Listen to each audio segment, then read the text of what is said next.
Well, hello there, my droogs. How are you doing today? I'm doing just absolutely wonderful. I've been leveling up Gracia a little bit.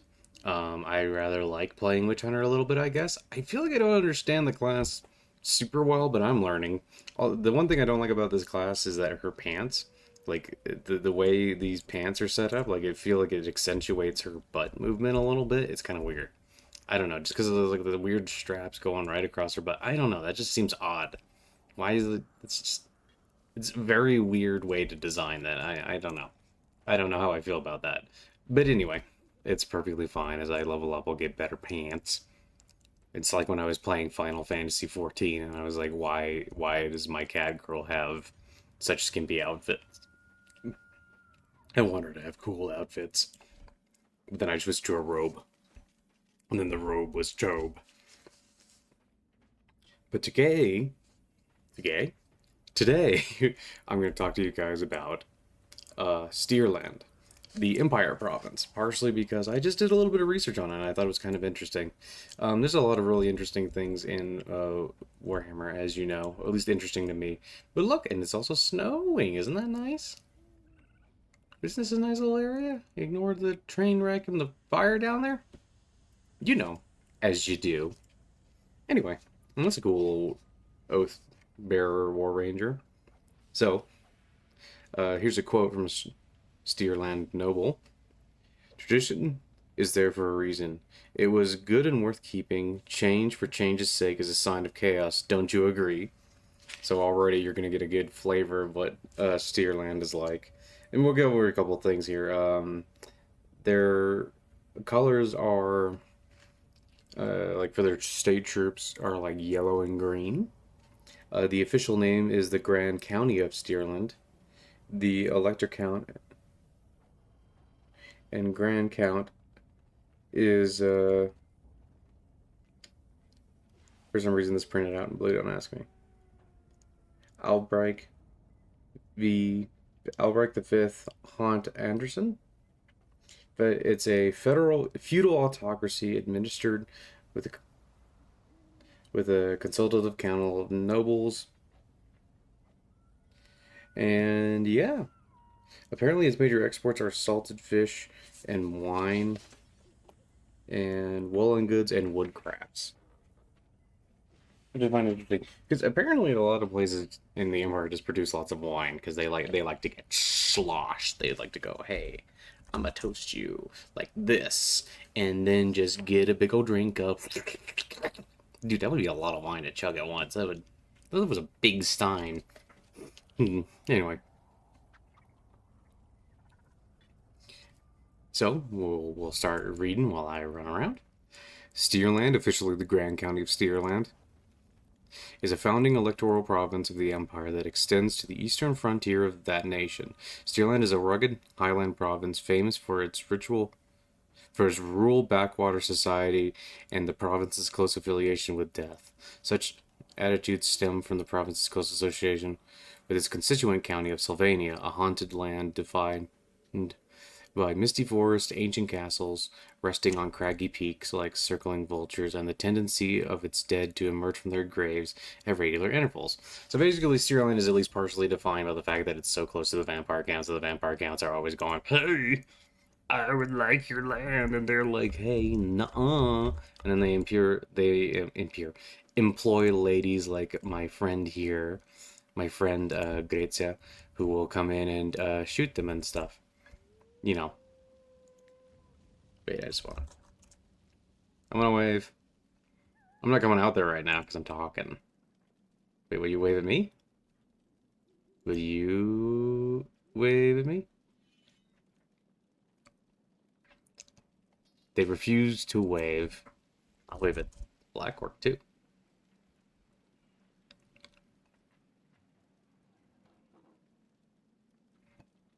What? No wave?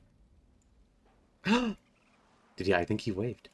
I thought I saw him wave. Very good. Oh no, I think he just summoned his mount. Oh well, that's fine. There's only one of me. I'm not going in there. Actually, I guess if I got in there and I was sneaky, maybe I could get some. Whatever. I'll try that later. Ever since the end of the Vampire Wars, the province of Stirland has been given the rights by the Imperial Crown to all lands of eastern Sylvania. This essentially doubled the size of the province, but did little to improve the province's fortunes. Indeed, Stirland is a relatively poor county in comparison to its close southern neighbors, such as Averland and Weissenland. And I just want to say, Averland represent. Not a mean Jimmy Dean. Averland, wait. Let me just. Averland represent, cheer. I love me some Averland.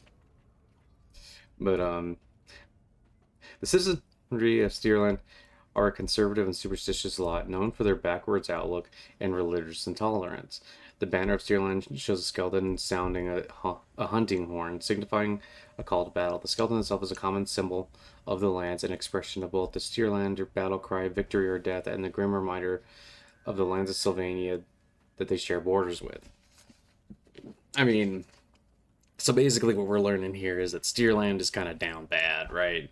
They're kind of down bad just in the sense that they're always having to deal with... Oh, hey. There's a guy. Hi, guy.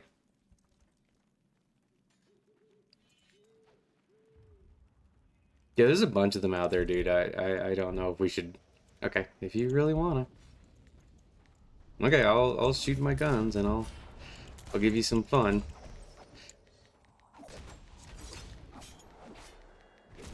Oh, they don't seem to have a healer though, so... Oh, almost got him. Not quite. Ooh! Why is that at 11,000 XP? What the heck?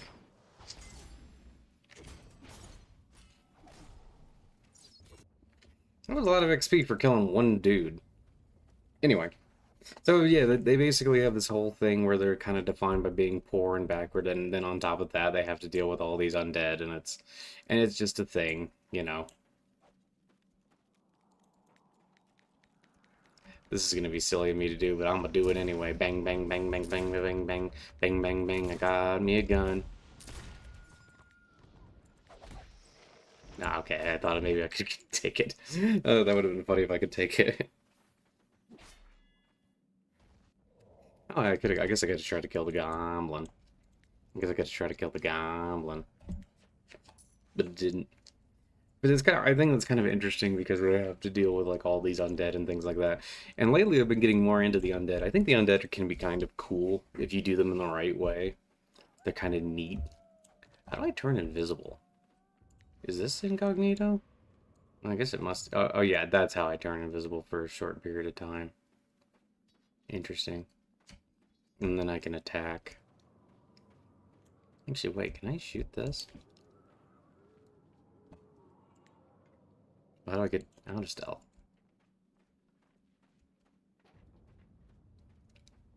Well, I'm now gonna get discovered by these.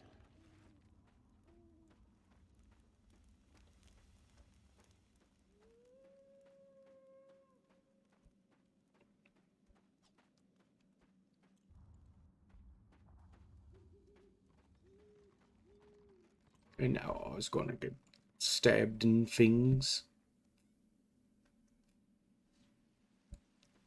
Is this guy here by himself? No, he's not. Okay. I'm gonna try and take like...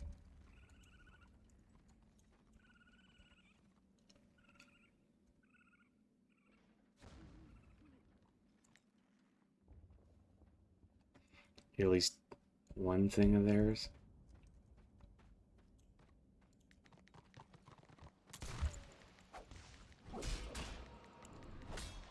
I have to admit, I do not really know how to play this class. Oh, Lord.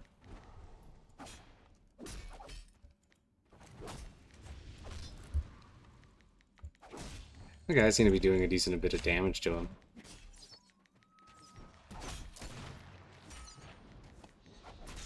Yeah, this isn't gonna work. Anyway, history.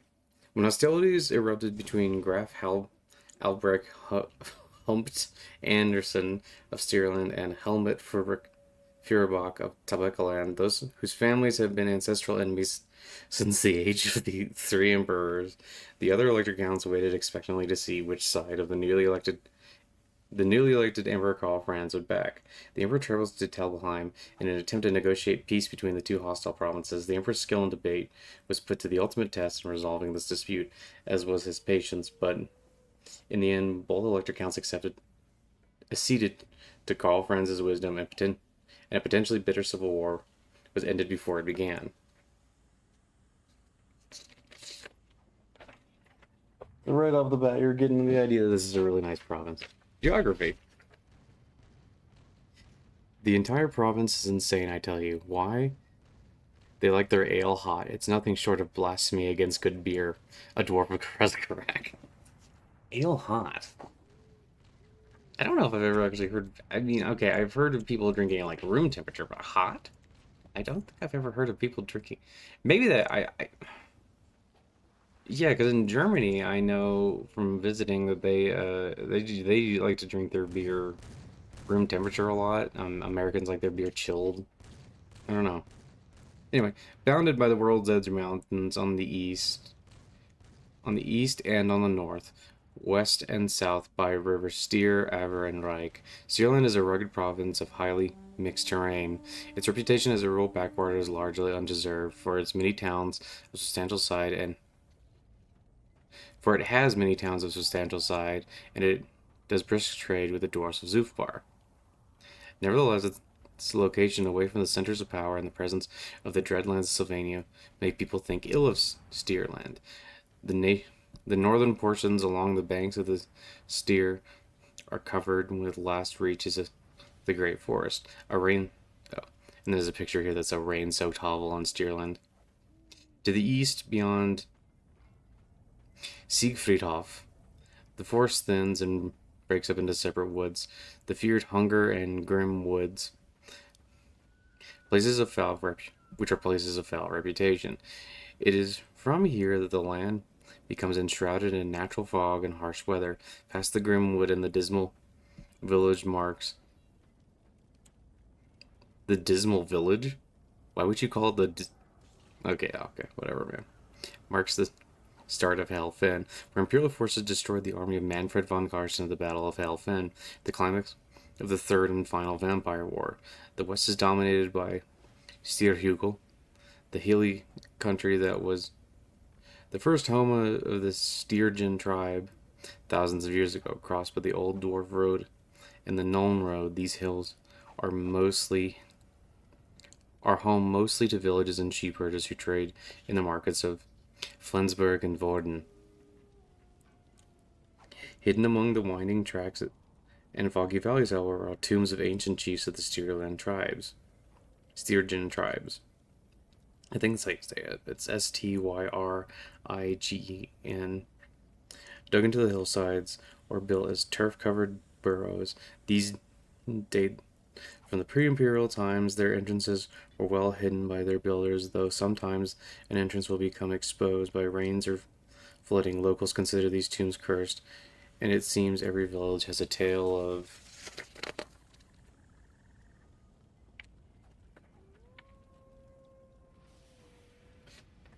someone who has gone missing while investigating the final resting place of the old king. Still, treasure hunters and necromancers seek out the tombs of the Styrian for their own reasons. I'm assuming mostly to try and resurrect them as like white lords and things like that, to try and get them to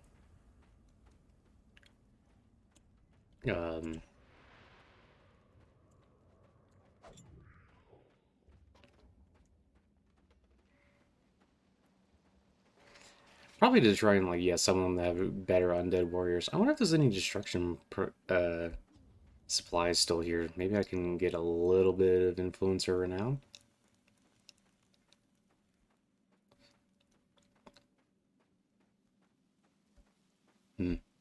Nothing here.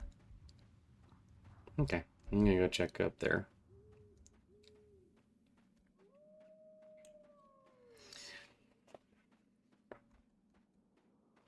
It is to the east of Stirland that holds the rest of the province in genuine dread. However, for it is here that one finds benighted Sylvania. From the somber town of Templehof, which is not had a resident priest of more in 800 years, to the foothills, the world's edge mountains between the Aber Reach and the Stirland's largest region is a place of fear and gloom. It is said that ghosts walk freely at night among the haunted hills, and the deep fogs of Sylvanian woods are said to trap a soul within them, forced to wander forever. The eastern portion of the province is the bleakest, where ancient black castles sit on their craggy peaks, like black vultures staring down on the towns below. Sylvania is a place most Stirlanders try and forget about, and the elector counts tax collectors come calling only when accompanied by a large armed god. Even the dwarfs of Zufar avoid Sylvania, preferring the road south to Shramblin. Wait, Shramblin, and then through the Moot if they wish to travel to in Warpad. And then where you get this idea here that the province is basically full of. So it's kind of interesting to say that the backwardness is like undeserved because they still sound kind of backward. Just gonna throw it out there. Oh, I don't think I get any influence because they're the areas. Yeah, okay, but I still got some XP and some renown, so that's fine.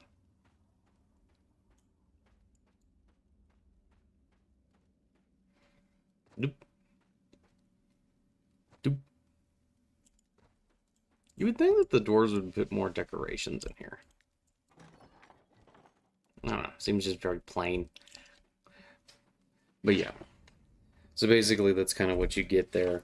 Is that it's has a lot of dread and has a lot of bad stuff going on, but it is also kind of an interesting province where it's like mixed up and you can go and like see hills and travel in the forest and things like that. But I think it would be kind of interesting to go there as like, since Grazia here is a witch hunter, it would be fun to go in there and hunt down some vampires or some undead, or that could be a cool place to play. Like if you were doing like Warhammer Fantasy role play, you could do like a kind of a horror themed type of adventure, sort of like Curse of Strahd almost, That'd be kind of neat.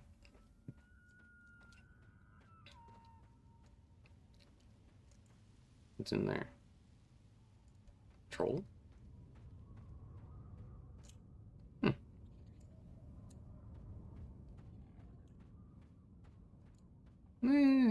I'll just let them do their troll things. Troll, troll, troll, troll, troll, troll, troll, troll. And I don't know. I honestly think it's kind of cool in like a sort of haunted backwater kind of way. It's kind of neat. But here now we're going to talk about the inhabitants a little bit. And the first quote we have here is from an outdoor merchant, and the outdoor merchant says, "Bunch of bubkins, if you ask me," which is kind of funny. So, Stirland does not take kindly to strangers, elves, or modern ways. So I find it kind of interesting that they say things like, "Oh, the province doesn't deserve its backward reputation," and then there's literally a line here where it's like, "Oh yeah, they don't take kindly to strangers, elves, or modern ways."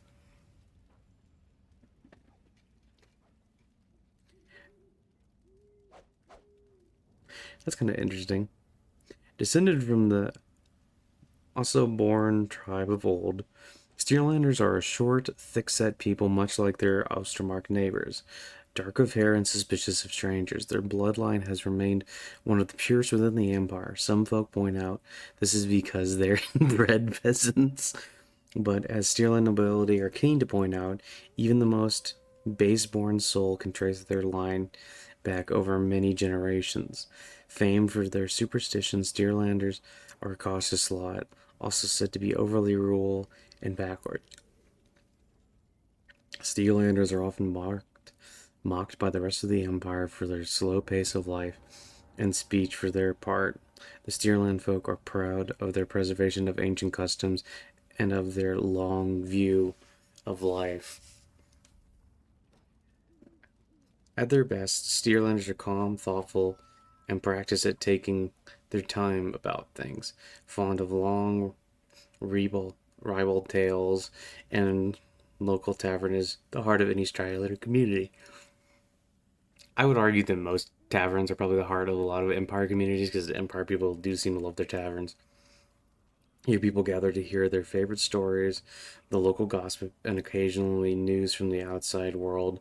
At their worst, Stirlanders are isolationist, suspicious, and highly conservative. Stirlanders, however, see themselves as simply keeping traditions. They've worked in the past, so there's no sense in changing them now, as Stirlanders like to say. They find it hard to make friends, often taking years to accept newcomers within their communities. Most of the Empire regards them as savages simply for their custom of drinking hot ale. Yeah, I feel I want to look that up. I have never heard of people actually drinking like hot ale. Then okay. Racing is a firm favorite of the Stirland people, though not the traditional foot or horseback racing like the rest of the Empire, as most communities are based around arable, arable farmlands. Geese, cows, pigs, and ratting dogs are frequently raced against one another in local competitions, usually held on a festival or market day. The winning beast is awarded ribbons and reprieve, meaning it will never be destined for a table. That's right. So the goose, this is the ancient goose that has lived for so long because it won a race. There are many other odd customs, for example, when strangers approach a village in Steerhugels, children will throw pig droppings at them in a belief that this will drive away evil spirits. I'm not going to Steerhugel. They believe that a person hit with tossed pig excrements is especially protected. In the villages near Sylvanian house. Bleh.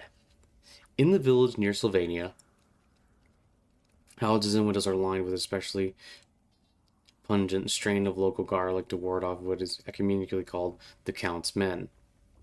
Euphemistically called. I said ecumenically called. Jeez. Euphemistically called the Count's men. When vanishes, locals swear that the fault lies with old garlic, not that the folk belief itself is wrong. I find this kind of interesting because if I was a vampire, I would really like to try and like poke around and like go into one of these houses and just and better yet take the garlic and like put it instead of by the windows, like take it and like put it on their like table or something and just leave a note like this doesn't work, and then they'll still be like, oh, it works, so you kept him off. Zealanders within the central territories of the province are known for their dislike of halflings. Okay, so they're racist. Okay. For they still resent the 1500-year-old decision that tore away their best farmlands and gave them to the shorties. Racist. Yes, okay. Although this resentment rarely breaks out in violence, the belief that halflings are thieves at heart is stronger here than in any other part of the empire. In Verden, there is a tradition when celebrating a child's birthday to make a straw man the size of a halfling and stuff it with candies and treats he stole from the children. And then it is hung by a branch, and blindfolded children whack at it with sticks until it breaks and gives them back their candy. Gives them back their candy. Locals deny that drunks have occasionally instead tied up a real halfling.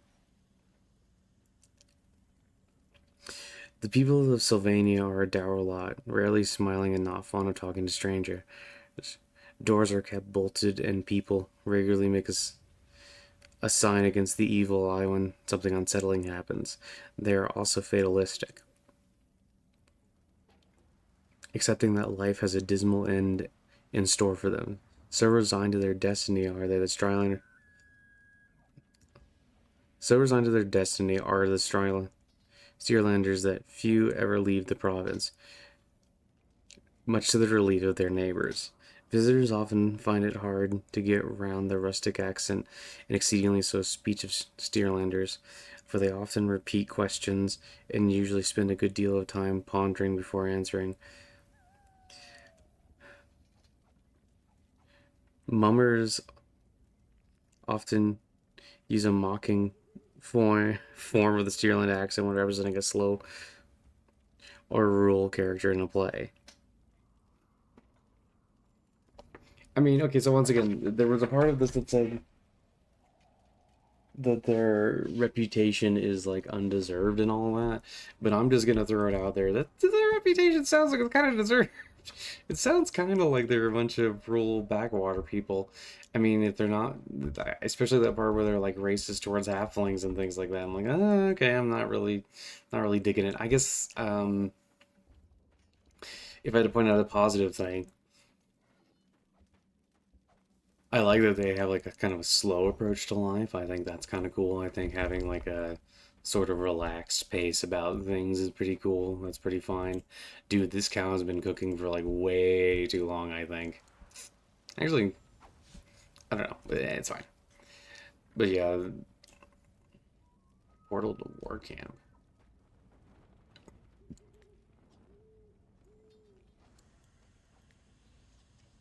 Oh, it's just okay, it just takes you here. I'm like, wait, what? But yeah. So that's Stirland. I think that could be an interesting place to adventure. I don't think I would want to stay there for very long, to be perfectly honest with you. But hey, maybe it's a province that you'll like for whatever reason. I mean, I already kind of live in a rural area, and I gotta say, rural people aren't really like this.